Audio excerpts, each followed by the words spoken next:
Hey guys, it's Panats and let's speak about rank mode. Now, I know it's been a while since rank mode test ended. It ended actually 3 weeks ago, but I'm glad I had this time in between making this video and actually playing ranked, because some of these impressions in my head matured since then and I can understand them better, I believe.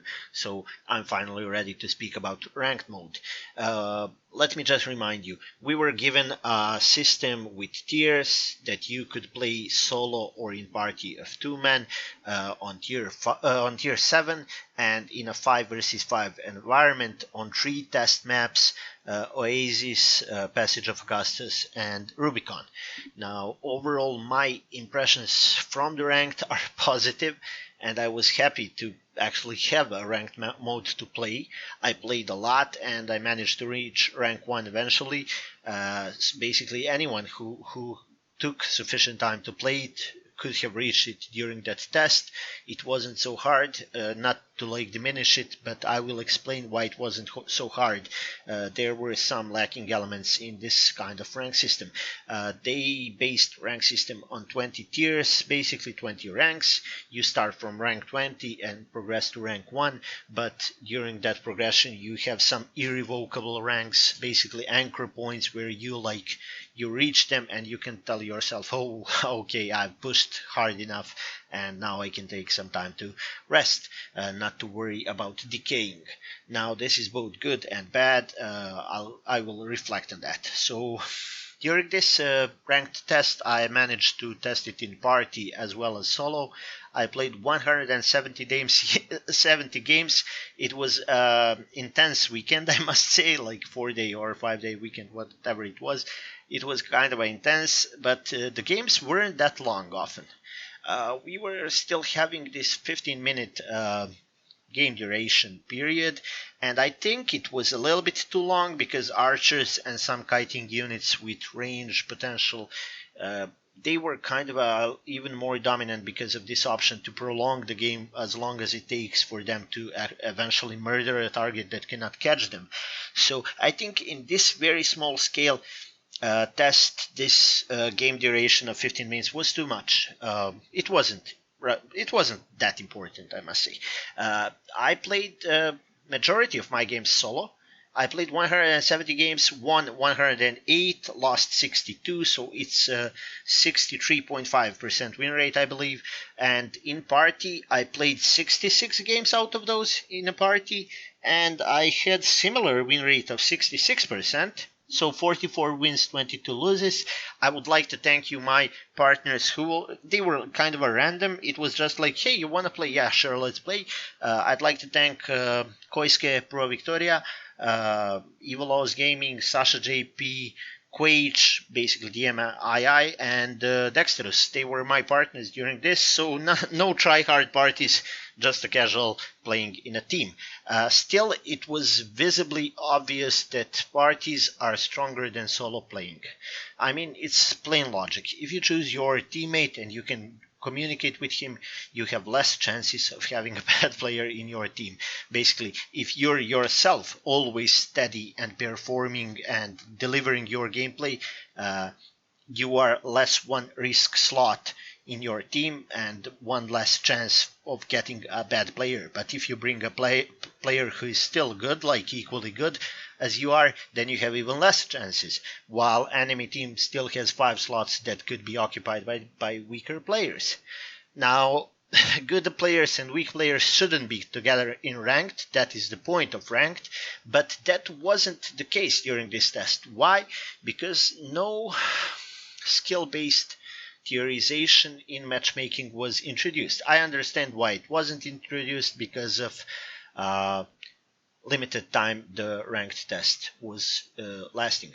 So they allowed it for any rank to play against any rank. It shouldn't be like that. So in my last couple of games during push from rank 4 to rank 1, I was still meeting people who are rank 8, rank 10, rank 15, even that bad. So a player who only took 5 games to reach rank 15 because those ranks are irrevocable was meeting me who had 170 games behind me or something like that. So that wasn't perfect. It shouldn't work like that because it's rank, but then again, who am I to say?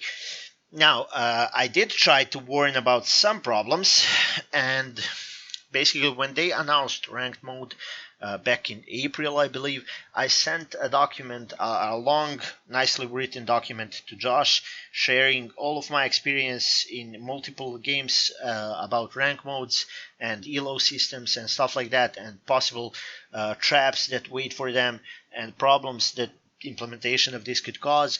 They didn't listen to me. I understand why. I hope that's the reasoning, because they decided to introduce something that was, I was told that it's system from World of Warships. I didn't play the game. I cannot say how good it is. Still, I think that these anchor irrevocable points shouldn't be this stacked. Maybe 2 would be fine. One on tier like 15, one on tier 6. So basically when you reach tier 15, you can tell yourself, okay, I made it out of the worst tiers, now I can push for good tiers. And maybe one on tier 6, just so you can tell yourself, okay, I'm in a good tiers now, I can rest here and not drop just because I have a bad day or a bad streak. Now, after that, I see no point of rank 1 being irrevocable. That's extremely stupid. Like, there should be always a fluent environment on top tiers where players play with each other and trade with each other and basically outplay each other, and some good player can push harder and blah blah blah. Now, the test itself was quite grindy. That part I didn't like that much because you always needed a fixed amount of battles to progress. There was no individual factor made on points and progression that would impact your climb to be quicker. Now, we still have this leaderboard system in the game that is extremely inefficient, and I really dislike it, and I think it shows some very problematic behavior of players that's like completely unreasonable and unsocial and unhealthy, but I do not want to focus on that. I just think leaderboards themselves could have implemented MMR or ELO and then implement that together with these tiers in the rank. Then you have a division based system in which you can play based on MMR. Now, what were the biggest problems of ranked? Well, overall, very positive thing was you could have shown your own skill. A really good player could have carried that. I really like to think that my 63% eventually win rate, or whatever it was, 64, they were because I was managing to carry more games than in 10 versus 10. Your individual impact on the game was much higher than in 10 versus 10. So a good player can carry harder, but 5 good players can still beat a team that is unorganized but has one amazing player. So it was nice, refreshing state of the game where your skill directly influences the game outcome. And once you enter those melee on melee combat duels, you could have really shown your individual skill, so every little bit mattered. Like spear versus spears, a better player is going to walk out with more HP, and then he's going to have higher impact on the game. But unit types are so unbalanced in the game, so I cannot explain this. I abused archers for I think majority of my games, probably over 50%. I just abused tier 7 barbars because they are so stupidly strong, and they were because before the nerf, but they still are, and they are gonna be if the ranked mode is on tier 7 when it's introduced. Elephants were a pain in the ass if you don't have a way to deal with them, and the archers were so good because they can deal with elephants amongst the other. Archers can deal with anything if they are given sufficient time and enough of support. So even individually, you weren't Zambiotics on barb archers. You're not threatened by cav. You're not threatened by infantry. You can do so much alone. Archers were premium unit to push.